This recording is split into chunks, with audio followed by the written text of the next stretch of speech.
What is going on, guys? Jack here, and welcome to episode 2 of The Academy. Of course, this is our series here as part of my social Let's Play, where I talk about the youth development side of things and kind of what's going on. So today, we've got my first ever youth intake. I have already had the players come in, and for just a level of transparency, I'm kind of going back to record this, having played a few months ahead just playing along, so I kind of already know what I'm going to be doing with a lot of these youngsters. But today, I want to talk you through them, talk about their personalities, some of the kind of standout players, and just give you a little bit of an overview to the next generation of players entering the club.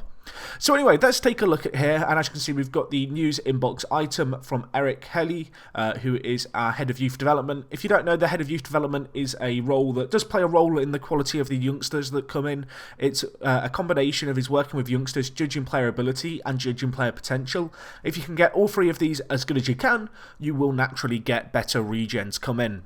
Of course, just as a reminder of our youth facilities, you can see here we have excellent youth facilities, we have above average youth recruitment and average or adequate junior coaching. So that's pretty good, you know, that should ensure that we get some good players.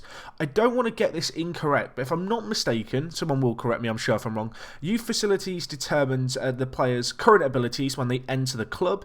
The youth recruitment determines their current ability. Their potential ability when they enter the club, and the junior coaching obviously impacts how much they improve. Correct me if I'm wrong there, I'm 99.9% sure that's right. But anyway, let's have a look here. As you can see, we have our youth recruitment, youth candidates here. Just as a reminder for those of you who might be new to Football Manager, your youth intake, essentially, obviously, as you can imagine in real life, older players retire over time in Football Manager, so naturally, the game has to repopulate the game with new regens, or new gens as they're meant to be called now. The reason they were called regens is because essentially if you had someone like Ryan Giggs retire, suddenly a new Welsh left winger with the exact same potential ability would kind of re-emerge. Now Football Manager doesn't use that system, they're called new gens, they don't, you know, inherit properties from retired players. But I don't know, old habits die hard, I've not moved on from it. So anyway, as you can see here, we have our youth intake, which for France in Season 1 is the 1st of March, and we have, well, an update on what we've got going on. So, I mean, whisper it quietly, this could be a golden generation. I mean, you've got me excited. Now, if you've watched my Let's Plays for a while, you will know that I have had absolutely god-awful luck when it comes to youth intakes. I don't remember ever having a player come in through an intake who ended up being kind of a starter and key player for the club. Someone will now tell me one that I'd forgotten about. I think the closest I've got is Saoud Awad, who was a Kuwaiti player back in the Oxford series. So that's going back quite a long while at this point. So anyway, let's have a look at the players that we've got here. Golden Generation, I already know this guy, Gregory Chevalier. Chevalier is knight, or as in like a knight in French. So I feel like we've got a nickname for him already. He's a diamond in a very strong group of players. Now, I've already tweeted about this guy. He's blooming mental. I've never had a player this good. Never. And he looks amazing.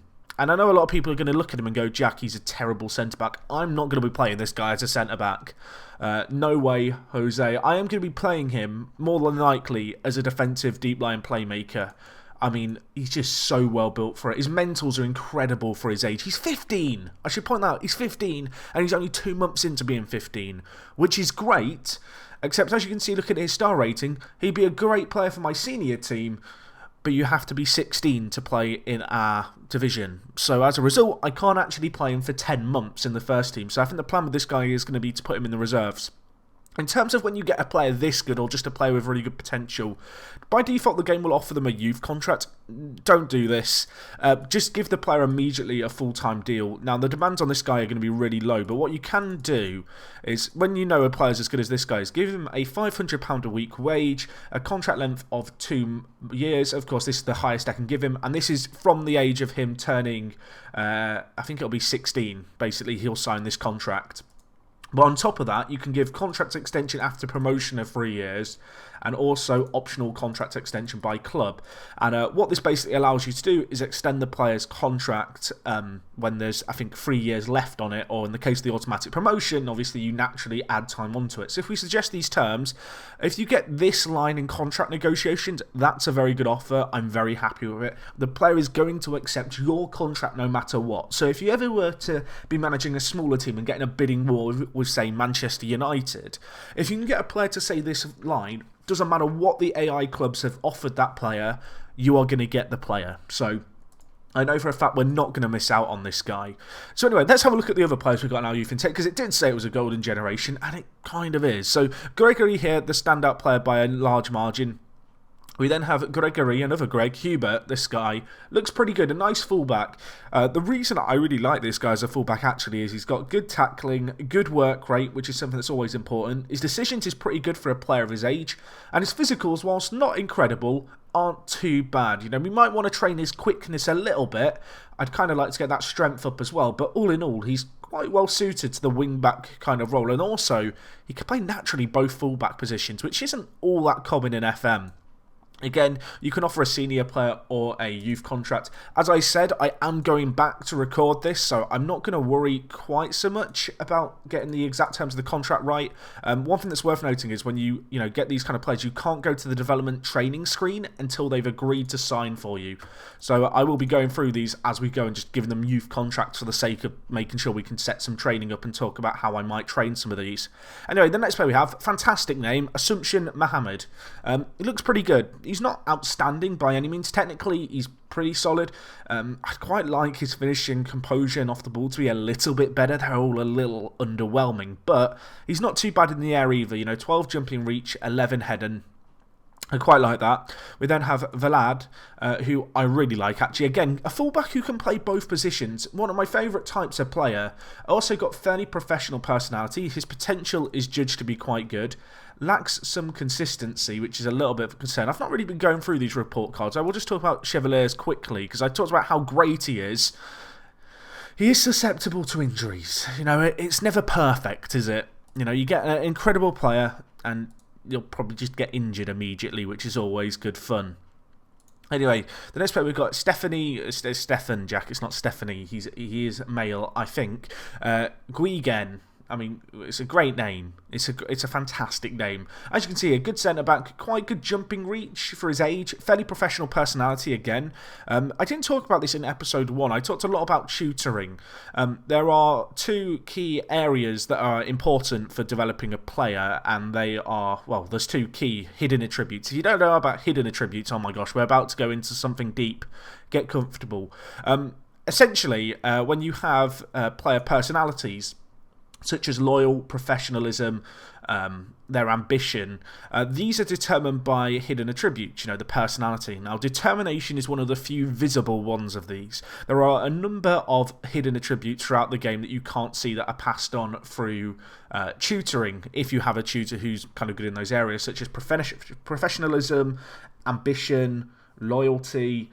Dirtiness is another. I don't know if that gets passed through tutoring though. But the ones you really need to worry about are professionalism, loyalty, and ambition. More so ambition and professionalism when it comes to training. I didn't talk about this last episode because obviously I talked about the tutoring and all about determination.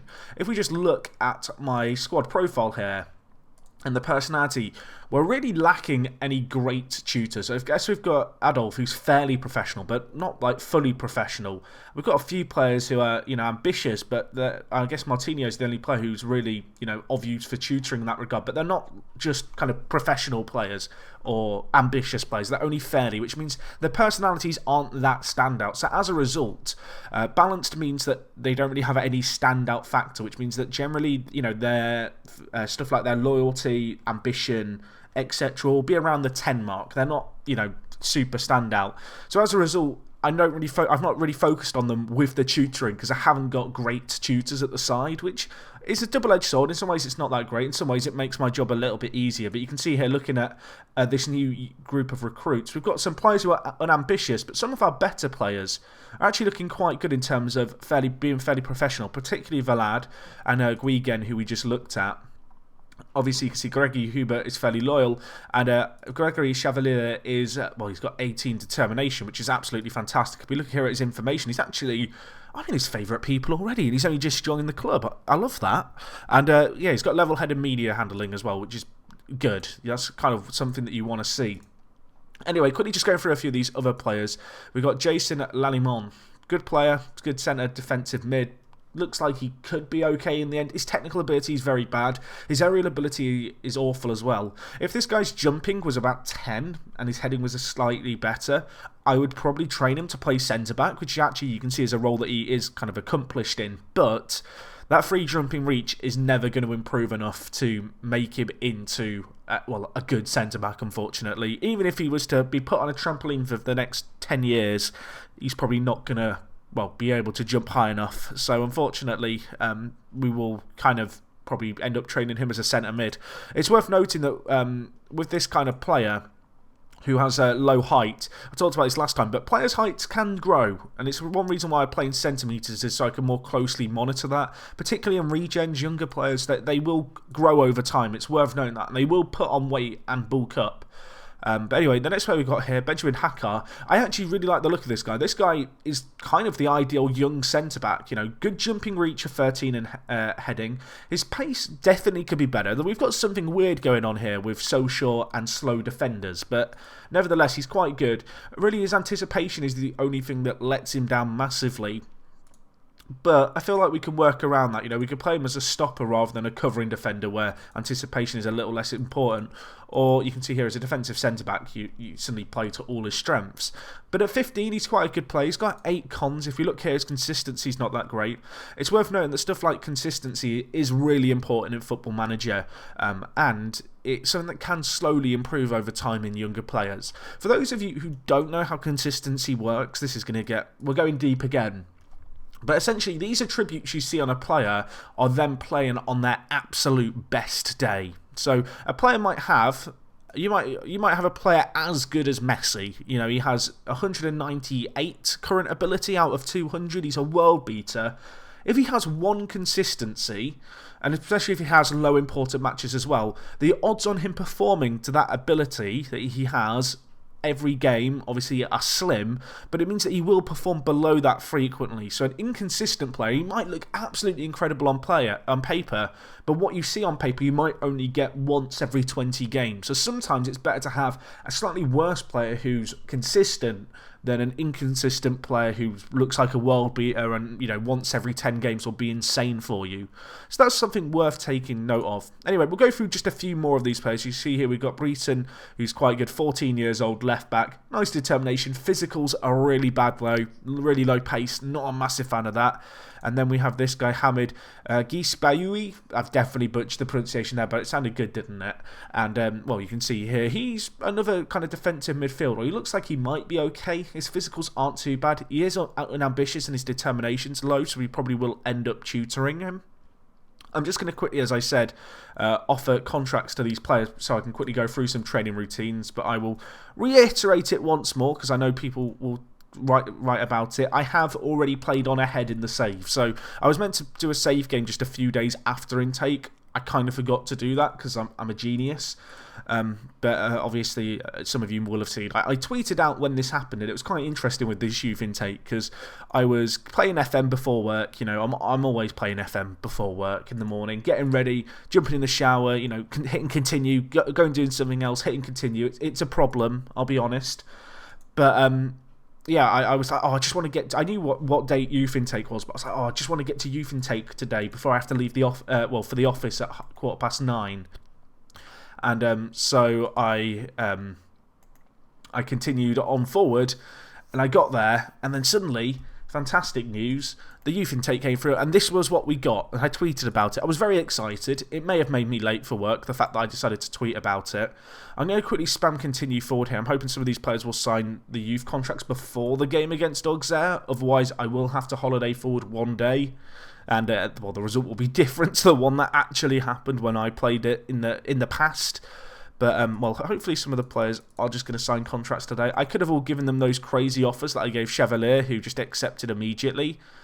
But I didn't have that hindsight. Right, I'm going to go forward one day. Let's do this. This is, a slick operation. Of course, you guys know this by now if you watched the first episode of the Academy. This is a ramblier series. It is a bit of an off-the-wall series where we just kind of do things on the fly. But I feel like that way I can just talk about all the nitty-gritty details. I feel like doing this, for the main Let's Play, people would kind of get bored of it. But doing it kind of once in a little while, I feel like it well, it's a good way of doing it. Right, so some youth candidates are signing contracts. Excellent stuff. And I guess we can now go to our team here, and you can see, can we set their training yet? No. Right, I'm going to go forward a week, and I'll cut to it. So I'll see you guys in just a second. Okay guys, so we are back. It has got a little bit messy here. Obviously all the players signed contracts, they all went into the under-19s. I've moved all the under-19 players into the reserve team, so I've just got the players who are new in the dressing room to go through here and talk about some of their training routines. But we've obviously got here my squad profile view that I like to look at, so we can kind of get a bit of a, informational overview of our team. So generally speaking, we've actually got some quite nice teamwork in our players here. You can see the star ratings have actually gone up for some of the players. The people wondering about that, these star ratings are not accurate, and I'd always encourage you to make your own judgment. If you're new to Football Manager and new to a club that you don't know, obviously the star ratings are really good. At the same time though, just look at players yourself, because you can't judge these. Obviously, ability is relative to your team, and potential is, well, it's again relative to your team, but it's quite variable. So for example, our star players in our team are probably low-end League 1 sides. These players all being 5-star players doesn't mean they're going to be world beaters by any means. Obviously, another thing that's worth mentioning is that the accuracy of these is determined by your assistant managers judging player potential and ability, just in case you didn't realise that. So anyway, let's talk about some of these players. I think we'll go through Chevalier first. So I talked about this guy. Great player, but he's not going to cut the mustard as a centre-back. He's never going to be good enough for centre-back. With 7 jumping reach and 9 heading, I'm fighting a losing battle there. Additionally, he's got 14 vision and some incredible mentals, so we can make the most of that. His physicals, they're not standout, but I think they can improve. So with this kind of guy, I think the best thing to do is going to be to try and make the most of what he's got. And that might be to train him as a centre mid. Now, I could train him as a centre mid as a deep line playmaker. And to an extent that plays to his strengths. I could also, and I think I will also be training his off the ball, because that is pretty poor really. But this isn't going to get any attention put on his physicals, and I'd quite like his ability going forward to be a little bit better. So I'm going to train him actually as a centre mid on roaming playmaker. Now, roaming playmaker requires a lot from a player, but along with box-to-box midfielder, it's one of the go-to roles that I'll train in a player where I really want to make them into a more complete midfielder. Similarly, with a striker, I will very frequently train them either as advanced forward or complete forward if I think they're really good. Just to try and get as much attention everywhere. And with this, you can see we're not going to be focusing on stuff like his aggression, bravery, determination or teamwork, but actually it's all his other mentals which are, good to average that are going to get some attention here. And of course, his physicals are going to hopefully see some improvements with a wide spread of attention on them in the roaming playmaker role. So I could train his off the ball here. It is already trained as part of the role, but because it is just that much lower than everything else that he's great at when it comes to his mentals, at least initially, I'm going to train him with his off the ball. If we get to a stage where it isn't improving, then we will, look back and assess that and change things up. For someone like Assumption Mohammed, good player, very good player.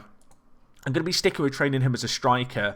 Obviously, you can see here my assistant's like, we should train him as a defensive forward. But look how little this is going to see of his technicals. And his technicals are what are really lacking right now. He's quite good in the air. He's quite good on the ground with his acceleration. But I feel like something like advanced forward's going to be good for him. Just because it's going to see attention into a lot of the mental attributes he's kind of missing for a striker. As well as getting a little bit of work on his physicals done. I am going to train, I think, his pace here, his quickness. As I mentioned last time, it is a trickier one to improve. His pace isn't awful by any means, and at 14 there's loads of room for improvement, but I do feel like it's one of those areas of his game that would be good just to improve a little bit. Anyway, Gregory Hubert here, obviously a fullback, a very good player in terms of his physicals. His ability going forward isn't too bad. You can see here he's already natural at left back and accomplished at right back. He is left-footed, but I quite like having a player who can play both full-back positions, and he is already accomplished there. So I think we'll train him at right-back on wing-back. Just to talk about something real quick that sometimes comes up. Will retraining a player's position limit how good he can be? And the answer is yes.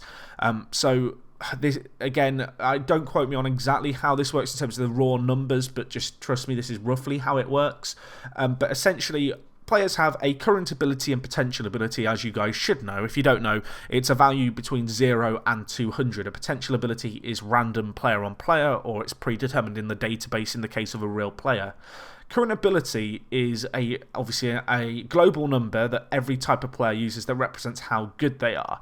And depending on the position a player plays, what eats up his current ability the most changes. So for example, in a striker, having 15 finishing will eat up a bigger portion of his current ability kind of number than, say, a centre-back who has good finishing, because it's not important to that position. So as a result, naturally, it isn't as impactful on the current ability it's eating up.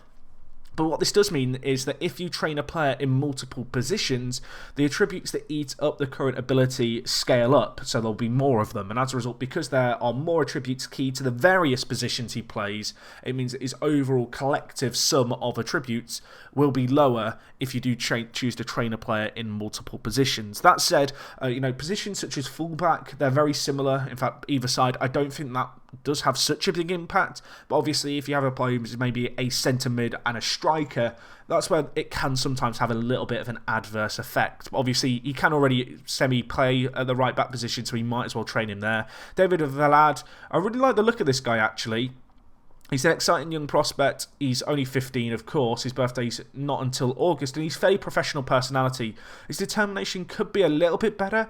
I probably will tutor him, but that might risk, compromising his fairly professional personality. But for me, I just really like to have a player with good determination. I feel like it's very impactful on the pitch.